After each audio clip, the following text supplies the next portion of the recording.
Our third anniversary loomed. A date circled in my mind like a finish line. I had planned everything, down to the smallest detail. The boutique hotel, perched on the edge of Lake Michigan, promised breathtaking views, the kind that could make even a Monday morning feel magical. I'd secured a table at that new French bistro downtown, the one Jane couldn't stop raving about, the place with the dimly lit ambiance and the impossibly decadent desserts. There was even a surprise couples massage booked for the afternoon.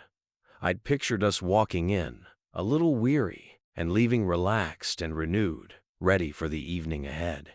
It was all meticulously orchestrated, a series of moments designed to be unwrapped like precious gifts. I wanted it to be perfecto, see that genuine sparkle in her eyes, the kind that told me she was truly happy, truly present in the moment. "You've absolutely outdone yourself this time," Jane had said when I showed her the itinerary. Her fingers traced the glossy finish of the hotel brochure, her gaze sweeping over the photos of the sprawling suites and the shimmering lake. Her smile reached all the way up to her eyes, the kind that made the corners crinkle in that way I loved, the way that made my heart feel like it was going to burst out of my chest. She'd leaned over, pressed a soft kiss on my cheek, and said, "This is going to be amazing." But then came that Tuesday morning, a day that had started like any other, but would soon carve a deep furrow in my memory.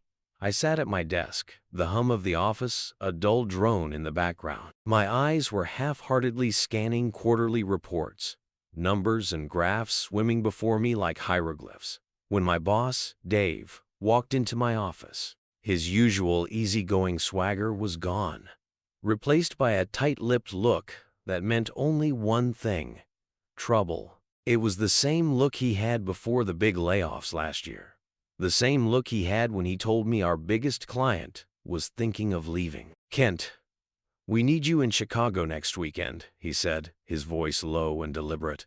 "The Peterson account is in serious trouble." My stomach dropped like a stone, the carefully constructed plans of the past few weeks crumbling before me. "Next weekend?" I asked, my voice tight.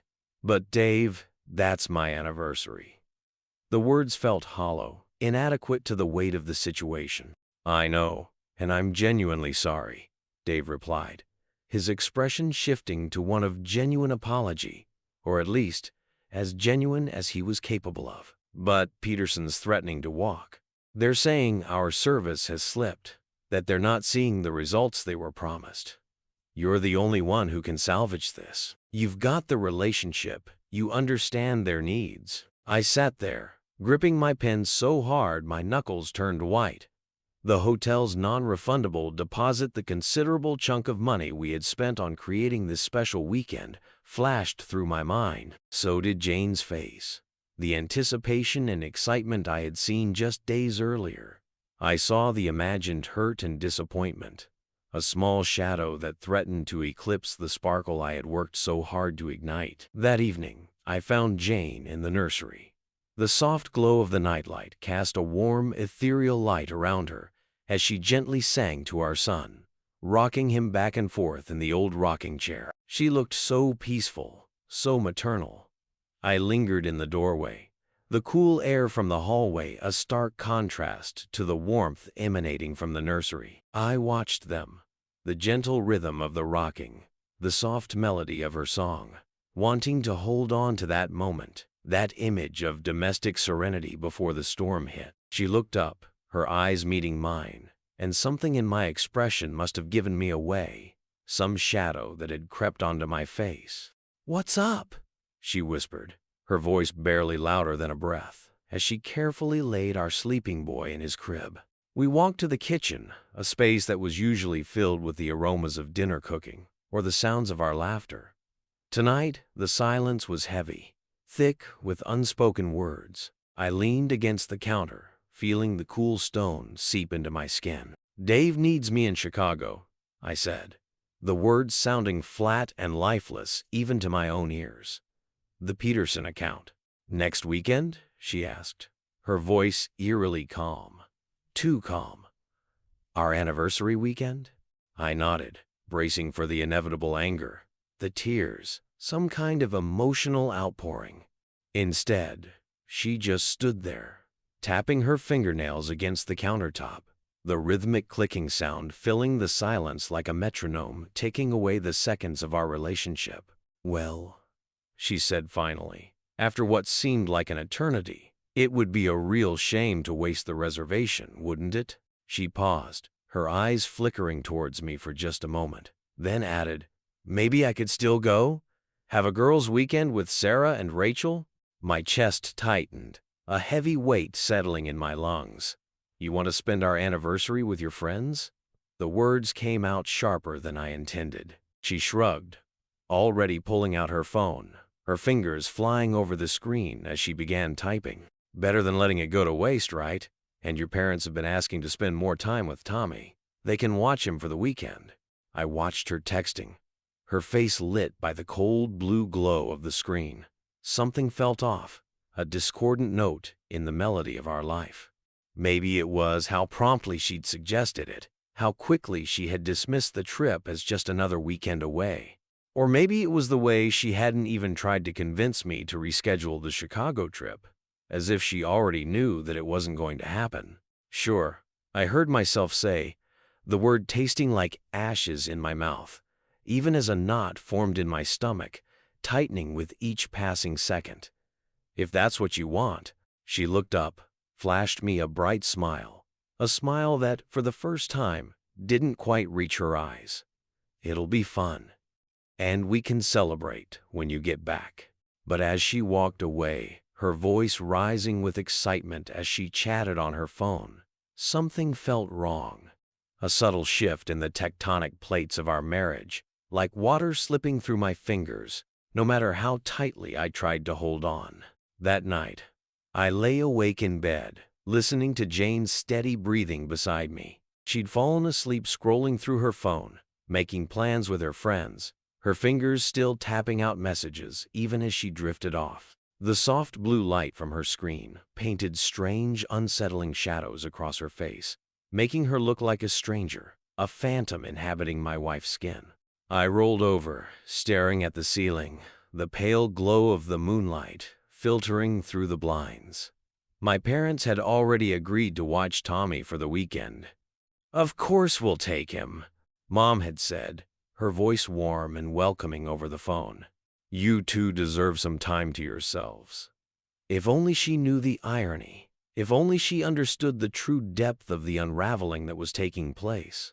The next few days passed in a blur of preparation both for my Chicago trip and for Jane's girls' weekend, a weekend that was beginning to feel less like a fun getaway and more like an elaborate stage production. She seemed different, lighter, more animated than I had seen her in months, almost giddy. She spent hours on the phone, her voice dropping to a conspiratorial whisper when I entered the room, as if she were hiding a secret. Each time, my stomach twisted a little tighter, a nagging unease gnawing at the edges of my consciousness. "Just packing essentials," she said on Thursday night, her voice artificially bright, as she stuffed her overnight bag with things I'd never seen before. New clothes with the tags still attached, still crisp from the store. Matching lingerie sets that were far more elaborate and suggestive than anything she usually wore.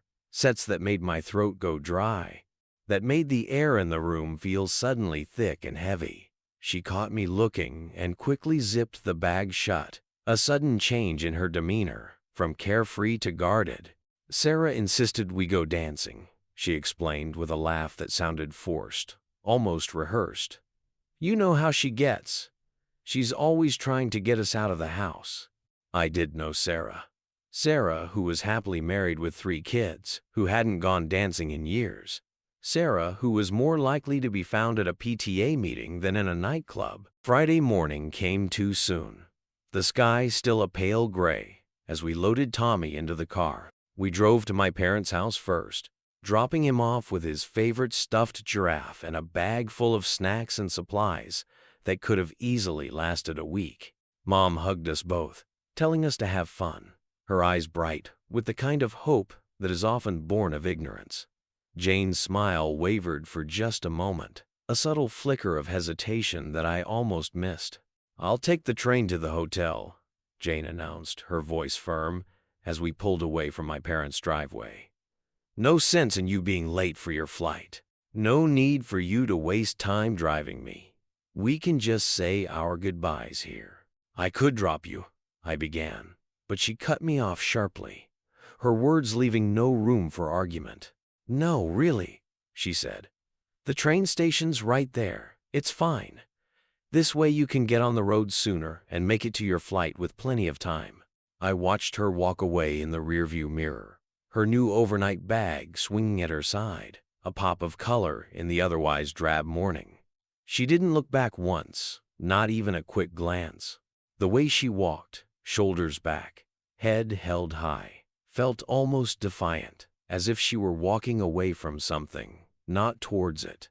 Hours later, sitting alone in my sterile Chicago hotel room, the generic art on the walls feeling oppressive, I pulled out my phone to check the time. No messages from Jane. Not even a simple "made it safely" text.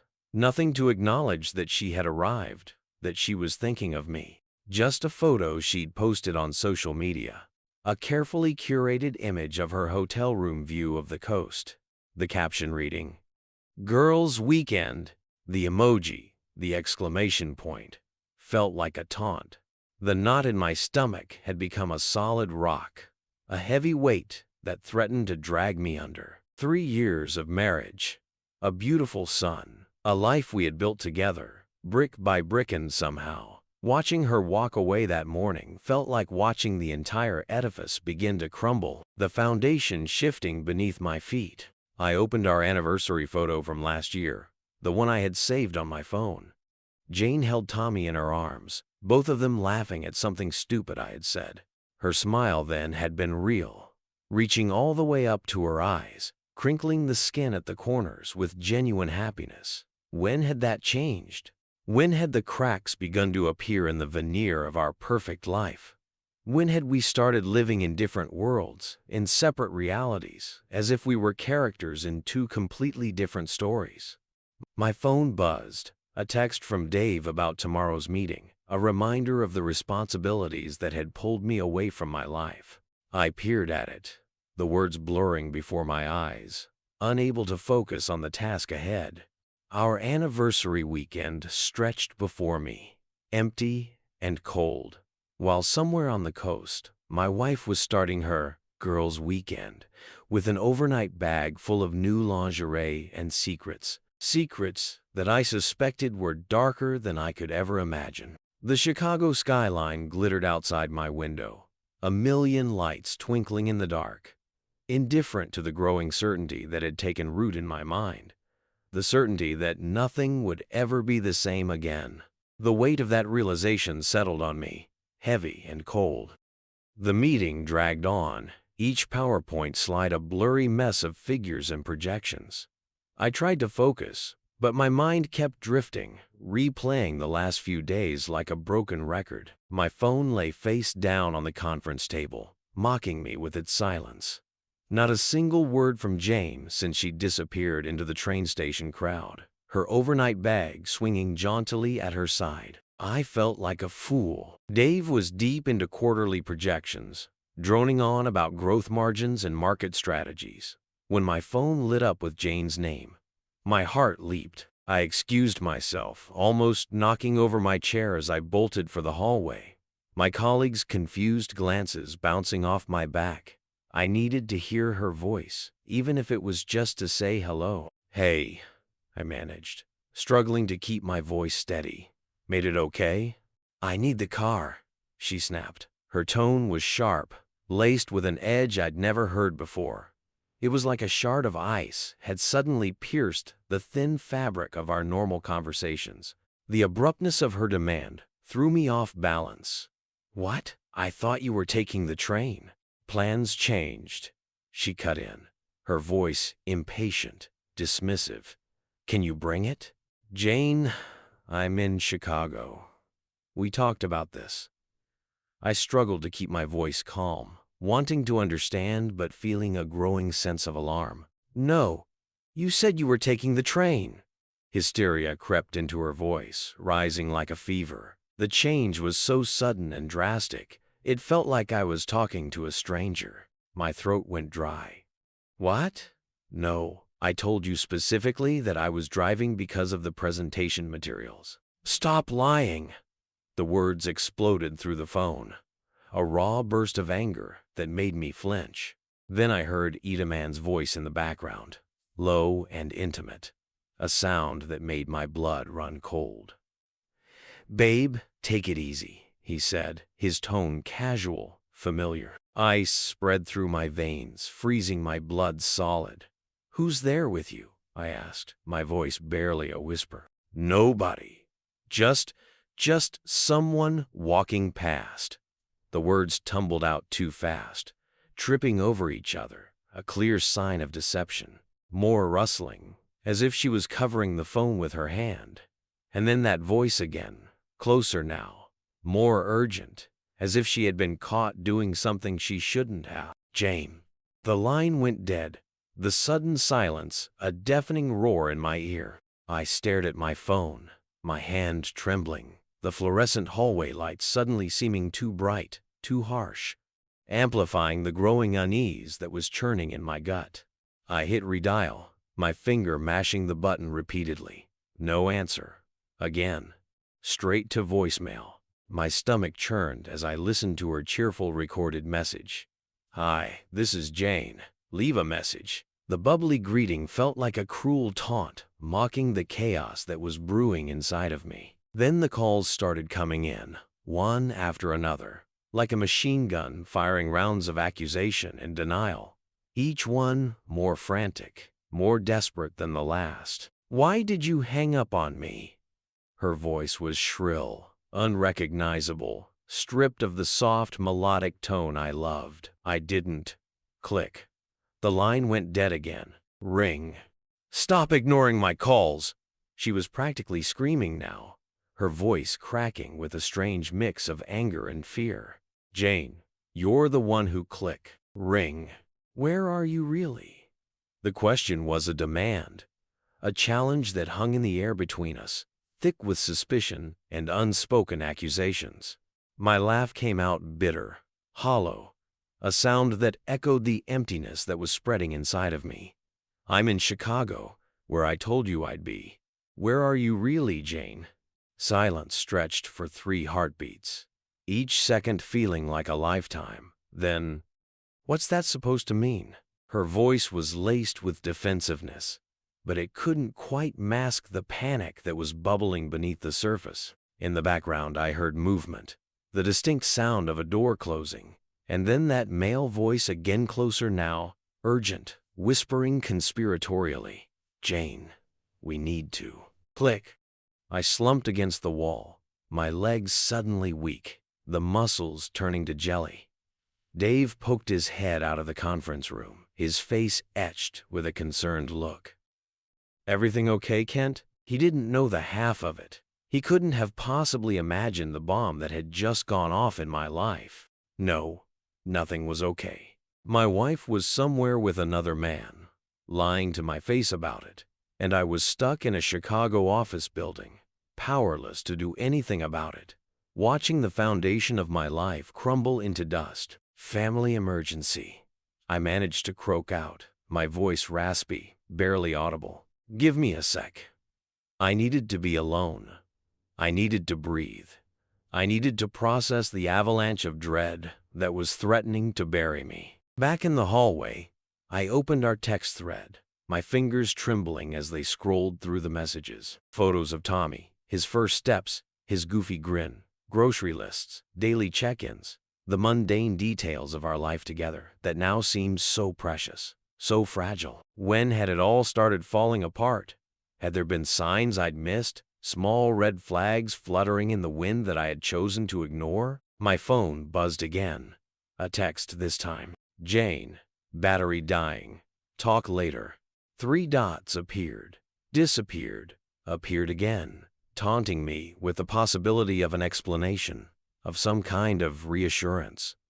Then, Jane, love you. I glared at those 2 words, The words that had once been my anchor, my solace, now a weapon designed to wound. The words blurred as tears stung my eyes, tasting the bile that had risen to the back of my throat.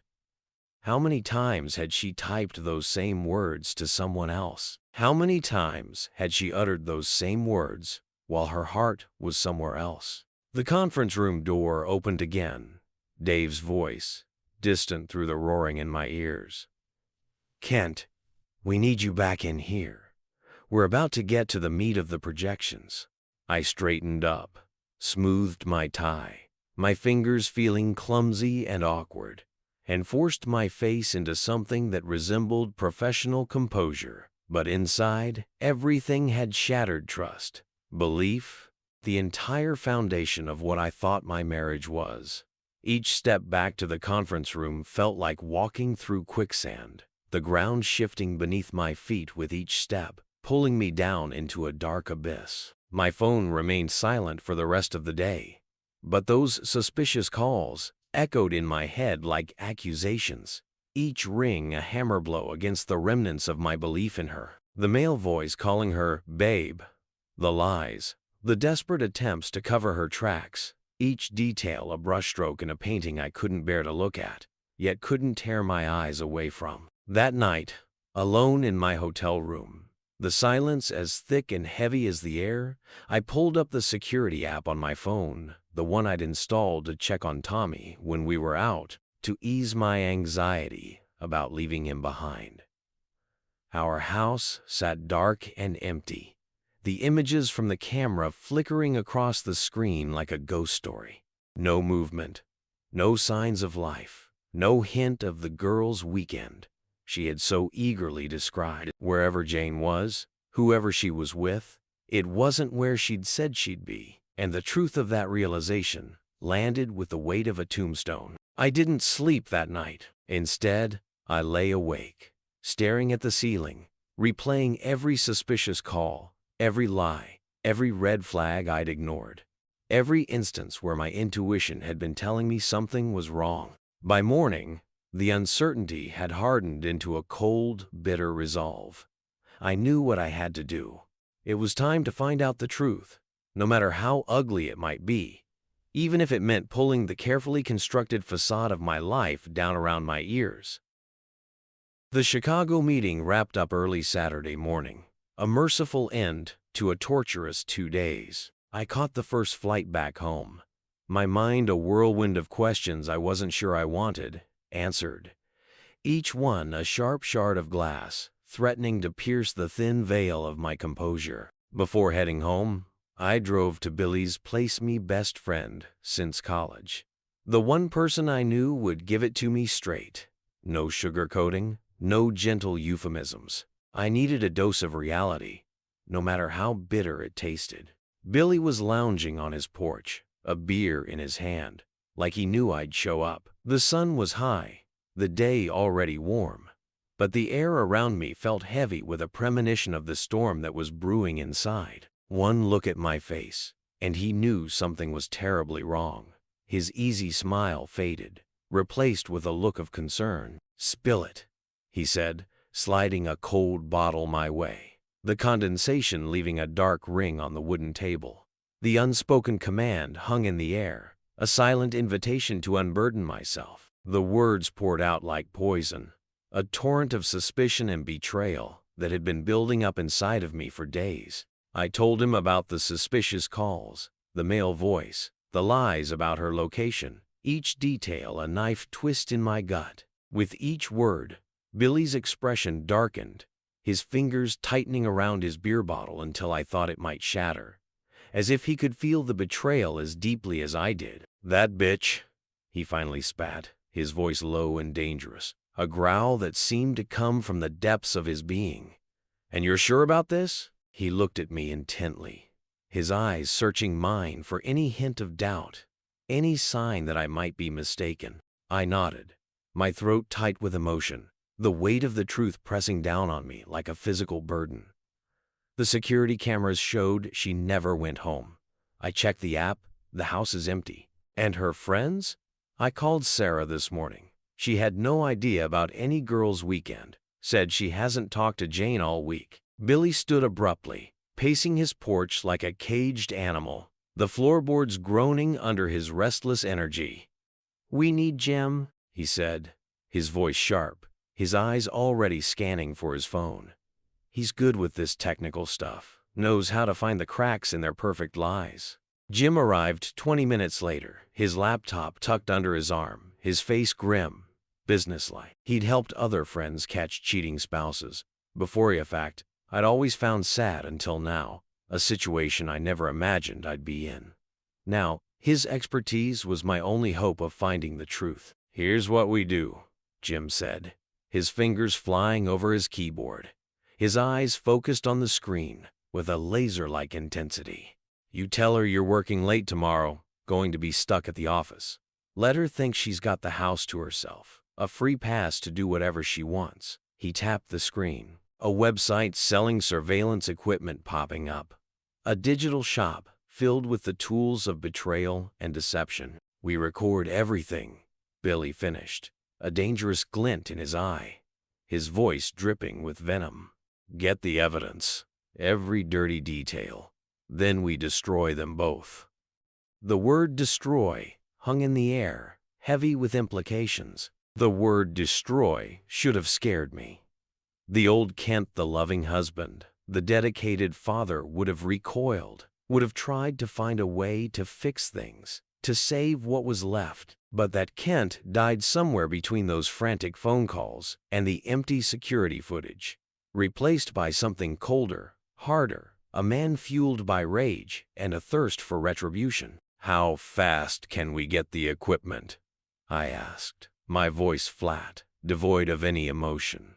I felt detached, as if I was watching this unfold in a movie, playing a role I had never auditioned for. Jim smiled grimly, a chilling expression that sent a shiver down my spine. "I've got everything we need in my car. Been doing this long enough to keep a kit ready, just in case you know."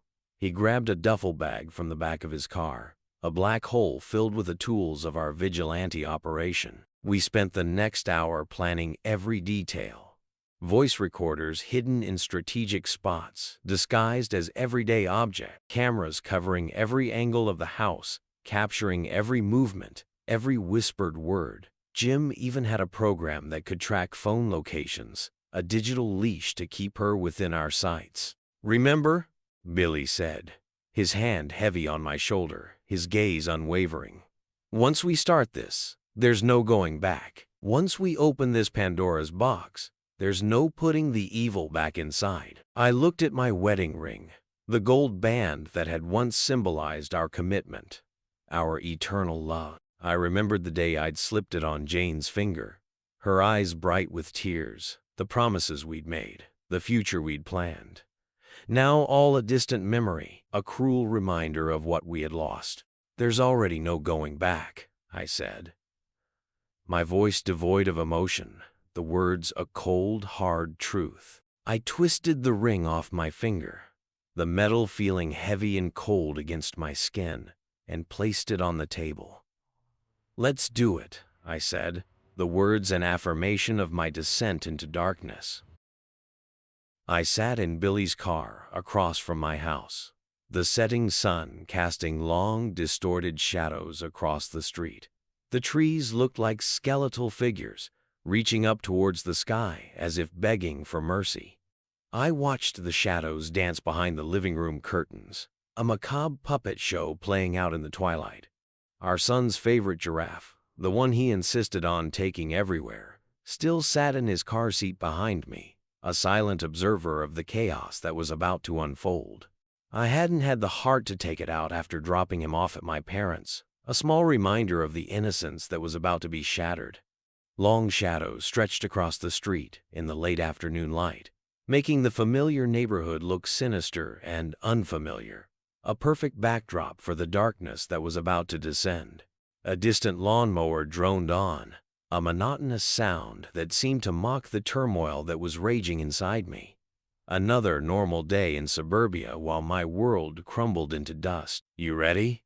Billy murmured, his voice low and steady, a calming presence in the storm. His hand rested on my shoulder, a silent offering of support, a reminder that I wasn't alone in this. Jim sat silent in the back seat, his face illuminated by the glow of his laptop screen as he checked the recording equipment one last time, his fingers flying over the keyboard with practiced efficiency. I stared at my house, our house, the one we'd bought 3 years ago, the one we had filled with hopes and dreams, our first home, our sanctuary. The yellow roses Jane had planted last spring, her pride and joy, were still blooming by the front door, their bright petals a cruel reminder of the beauty that could be a mask for treachery. How many times had that door opened to welcome her lover while I was away?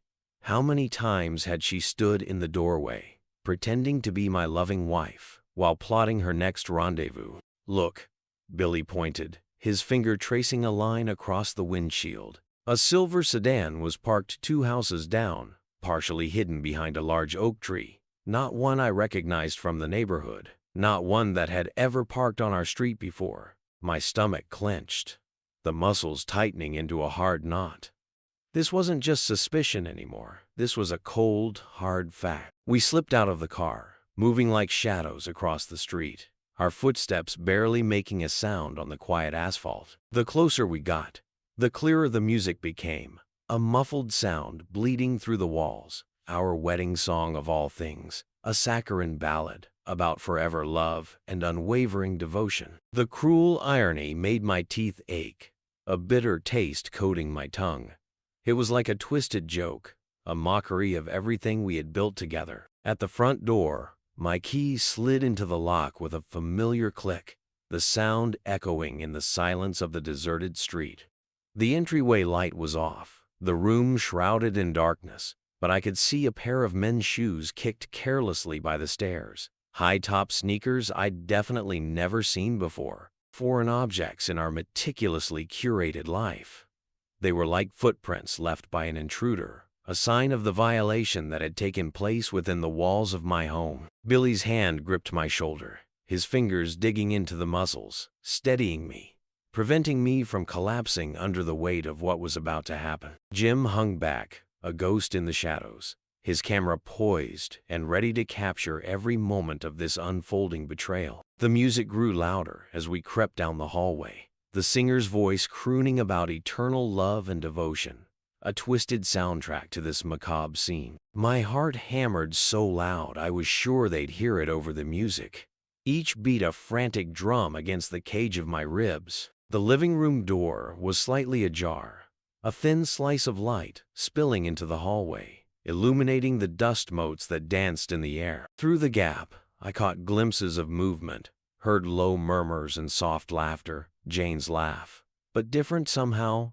throatier, more intimate than I'd ever heard it before, a sound that felt alien and wrong. Billy moved like a ghost beside me, his face set in hard lines, his eyes narrowed with a barely contained rage. We'd talked about this moment, planned every detail, anticipated every possible outcome, but nothing could have prepared me for the reality, the visceral shock of seeing it with my own eyes. My hand shook as I reached for the door, my fingers hovering over the knob, hesitating for just a moment, before the darkness swallowed me whole. "Wait," Jim whispered, adjusting something on his camera, his voice barely louder than a breath. "Get your phone ready too, multiple angles. We need to make sure we capture everything." I pulled out my phone, my thumb hovering over the record button, the cold glass feeling slick and clammy in my hand. Through the crack in the door, I could see the edge of our couch, the one we'd picked out together at that boutique store downtown, the one we had argued about for hours before finally agreeing on the color. Jane had insisted on the cream color, saying it would brighten up the room, that it would make the space feel more welcoming. The irony was almost unbearable. "Just do it," Billy breathed in my ear, his voice rough with urgency, like ripping off a Band-Aid. "The faster it's done, the faster you can move on." I took one deep breath, then another, the air feeling heavy and suffocating in my lung. The music swelled to its chorus, and under it, I heard Jane giggle again, a sound that cut through me like a jagged blade. That sound so familiar, yet so utterly wrong in this context, was what finally broke me. The final push that sent me over the edge. I pushed the door open, the wood protesting with a loud groan, the sound echoing in the sudden silence. The scene before me burned into my brain like a photograph, an image I knew I would never be able to erase. Jane sat on our couch, her body intertwined with a man I vaguely recognized from her office, his face buried in the curve of her neck, his hand exploring the curve of her hip. His tie, the one she'd bought him, the one she told me she found on sale, I'd later learn was draped over our family photo on the side table. The picture mocking them, with its perfect depiction of a love they were so casually destroying. For one endless moment, nobody moved, as if they had been turned to stone. The music kept playing, some generic top 40 hit about forever love, while our picture-perfect suburban life went up in flames, the air thick with the acrid smell of betrayal. Then Billy's voice shattered the freeze frame, his voice hard and unforgiving. "What the hell are you two doing?" The question was more of an accusation, a declaration of the rage that had been bubbling beneath the surface. They sprang apart like startled animals, their movements clumsy and awkward. The man, I now recognized him as Tom from Jane's accounting department, a face I had seen countless times in the offices, scrambled to cover himself, his face draining of color, his eyes wide with panic. Jane just sat there, her lips parted in shock, her carefully applied lipstick smeared across her face, her composure completely gone. "Oh God, Kent," she whispered, her voice trembling, the words barely audible. This isn't. Not what it looks like." Billy's laugh was cruel, devoid of any humor. "Because it looks like you're screwing some loser in your marital home, while your husband's supposed to be at work, trying to salvage his career, so that you can continue your comfortable little life." Tom found his voice, weak and trembling. "Listen, man, I can explain." "Shut up." Jane's foot shot out, connecting hard with his shin, a vicious kick that made him yelp in pain. "He attacked me," she screamed, her eyes wild with desperation. "I'm the victim here." I kept recording, my hand surprisingly steady now, the adrenaline coursing through my veins, making me feel strangely calm, detached from the chaos unfolding before me. "Where's our son, Jane?" Her eyes darted between me and the camera, her mind clearly scrambling for a way out of this impossible situation. He's at my parents'." "Why?" My voice came out cold, detached, a low rumble that sent shivers down her spine. "Why did you do this?" "I told you," he attacked. Her voice rose in pitch, becoming increasingly shrill and hysterical. "Stop lying." The words exploded from my chest, a raw burst of anger that finally broke through the facade of calm I had been trying so hard to maintain. "For once in your life, tell the truth." Tom spoke up again, still rubbing his shin, his voice cracking with fear and shame. We worked together. It started with lunch breaks, then happy hours, innocent enough. She said things weren't good at home, that you guys weren't happy anymore." His voice trailed off, the confession hanging in the air, a damning indictment of their deception. "You're married too, aren't you, Tom?" Jim's voice cut in from behind me, calm and collected, but with a menacing edge. "How's Sarah doing? Did you tell her about your secret rendezvous?" Tom's face crumpled, his eyes welling with tears. "Please, my wife can't know. We have kids." His voice was barely a whisper, his words a desperate plea for understanding and forgiveness. "Should have thought of that before you stuck your dick in my friend's wife," Billy snarled, his voice dripping with contempt. Jane sprang forward, her face contorted with rage, her eyes blazing with a furious intensity. "He's lying. He's been harassing me, threatening me. He said he had dirt on me, that he would tell you if I didn't cooperate." "What dirt?" I asked quietly, my voice still calm, but with a dangerous edge that sent a chill through the room. She froze, her mouth working soundlessly, her eyes wide with panic as she realized the trap she had walked into. "That's what I thought." I turned to Tom, my gaze cold and unwavering. "Your story. Now. Every detail. Don't leave anything out." He swallowed hard, his throat bobbing with fear. It was mutual. Very mutual. Been going on for 6 months. The anniversary trip that was supposed to be our weekend together. We booked a room together, planning to go the same time you were away. When you couldn't make it, you took my place? The calm in my voice surprised even me. In the hotel I booked for my wife? For our anniversary? "I'm sorry," he whispered, his voice barely audible, his eyes filled with shame. "We knew it was wrong. We're both married. We knew it was wrong, but we couldn't stop." "Trash," Billy spat, his voice dripping with contempt. "Both of you. Just human garbage." Jane started crying. Theatrical, heavy sobs that sounded as fake as the promises she had made me. "Kent, please. It meant nothing. I love you." I studied her face, this stranger wearing my wife's face. This woman who had shared my bed, borne my child, all while sneaking around with another man, plotting secret rendezvous in hotels meant for our anniversary celebrations, all while feigning love and devotion. "Get up," I heard myself say, my voice flat and emotionless. "Both of you. What are you going to do?" Tom's voice quivered, his eyes darting nervously around the room.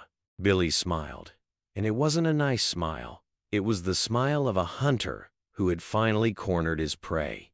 "We're going to take out the trash." I watched them both pale, finally understanding the gravity of their situation, the depth of the hole they had dug for themselves. The music had stopped, leaving only the sound of Jane's ragged breathing and Tom's quiet whimpers, their pleas for mercy lost in the deafening silence. Our perfect suburban life lay in shreds around us, the remnants of a life built on lies and deception, and in its place, something darker was taking root, something colder and harder than anything I had ever known before. As I watched Billy pull out the zip ties we'd brought, the black plastic ties looking ominous in the soft light, I felt the last pieces of the old Kent, the trusting husband, the optimist, crumble away, replaced by a man consumed by a thirst for revenge. The man who replaced him had only one thing on his mind: retribution.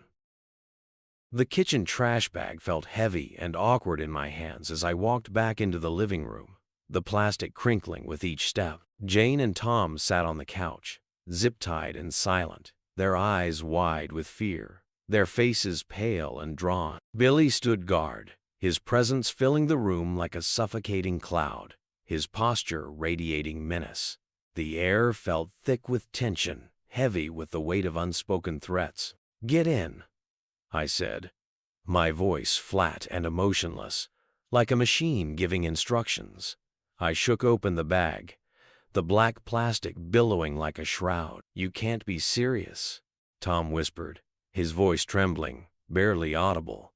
"This is kidnapping." His words were a desperate attempt to cling to any semblance of normalcy, a pathetic plea for mercy. "Should have thought about consequences before you fucked my wife," I replied, my voice sounding foreign to my own ears, flat, cold, devoid of any emotion. "Now get in the bag." The words were not a suggestion, they were an order. They shuffled forward, their movements clumsy and awkward with their bound hands, their eyes darting nervously between me and the open trash bags. Jane started to say something, but Billy slapped duct tape across her mouth, the sound sharp and final, sealing off her voice. Her muffled protests joined Tom's whimpers as we helped them into the industrial-strength bags, their bodies squirming inside the black plastic like trapped animals.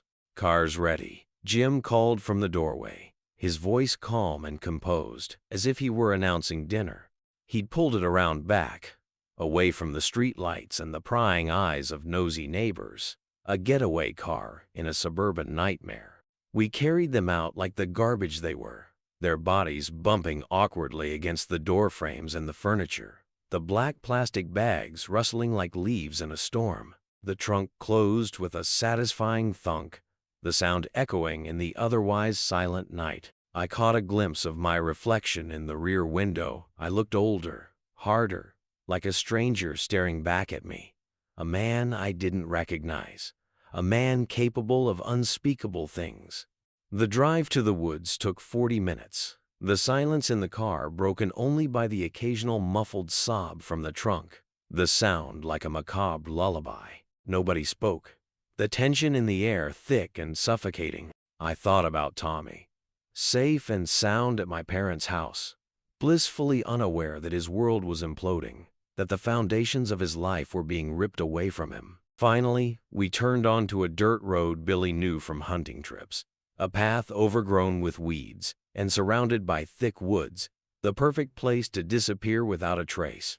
The headlights caught bare trees and undergrowth, casting twisted shadows that danced like demons in the darkness. Perfect place to dispose of trash, I thought, a bitter smile twisting my lips. We dragged them deep into the woods, far enough that their screams wouldn't carry, far enough that their cries for help would be swallowed by the silence of the night. When we finally stopped, I ripped the tape from their mouths, the sound harsh and abrupt. "Please," Tom sobbed, his voice trembling, his eyes wide with terror. "I have children. I have a family. Please, don't do this." He looked like a broken man, his bravado stripped away, replaced by the naked fear of the unknown. "Should have remembered them earlier," Billy growled, his voice low and menacing, his face contorted with hatred. I leaned close to Tom's face, my eyes locking onto his. "Disappear. Move away. Change your name. If I ever see you again, if you ever breathe a word of this to anyone, I'll make tonight feel like a picnic. I promise you that." My voice was calm, almost gentle, but the threat was clear and unmistakable. We left them there, still bound, their expensive clothes caked with mud and leaves, their bodies shivering in the cool night air. Jane's last desperate cry echoed through the trees, her words carrying the weight of her betrayal. "Kent, please. I love you." I didn't look back.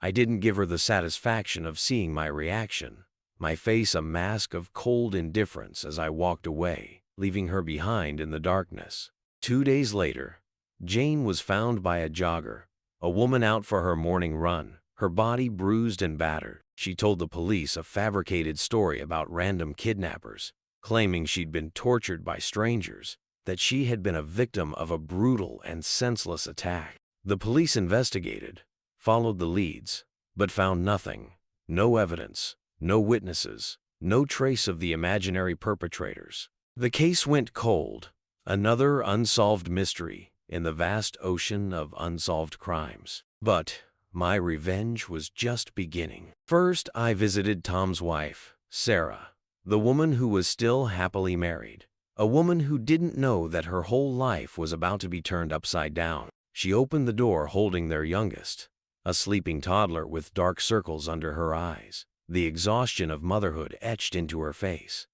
I handed her an envelope, the white paper crisp and unforgiving. Inside, the evidence was laid bare. Screenshots of their text messages, videos of their rendezvous, audio recordings of their intimate conversations, every detail of their sordid affair laid bare for the world to see. She set her gaze on the evidence, her hands trembling, her face draining of all color.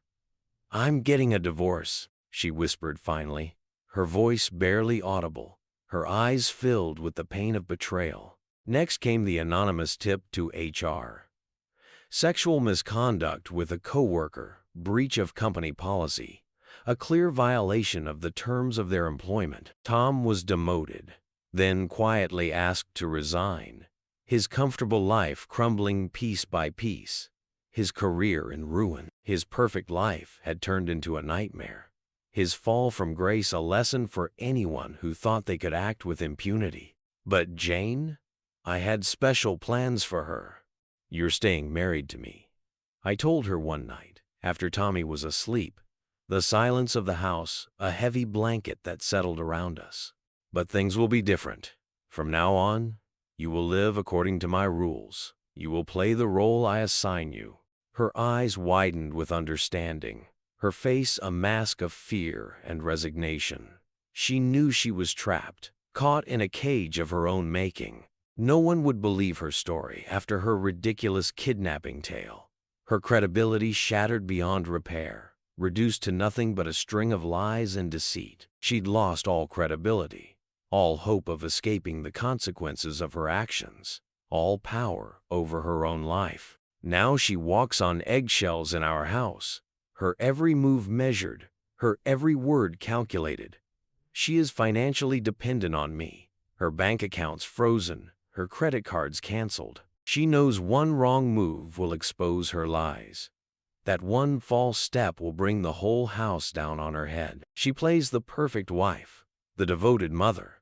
But I see the fear in her eyes when I look at her too long, when I see the glint of understanding in her gaze, the knowledge of what she is and what is to come. Sometimes, late at night, when the house is dark and silent, I catch her staring at Tommy while he sleeps, her hand reaching out to stroke his hair, a gesture that feels more like a confession than a demonstration of love. She knows what's coming. She knows that I'm not done with her yet. One day, when he's old enough to understand, I'll show him everything. The videos, the recordings, the text messages, the undeniable truth about his mother, the cold reality of her betrayal. That's my real revenge, watching her realize day by day that eventually her own son will know exactly who she is, will see the monster beneath the mask. She'll lose him, just like she lost me. A double betrayal that will haunt her for the rest of her life. They say revenge is a dish best served cold, but I've learned it's even better served slowly, one bitter bite at a time, savored like a fine wine, until there's nothing left but regret and empty plates, until she has nothing left but the bitter taste of her own lies. And I plan to make this meal last a lifetime, each course more agonizing than the last.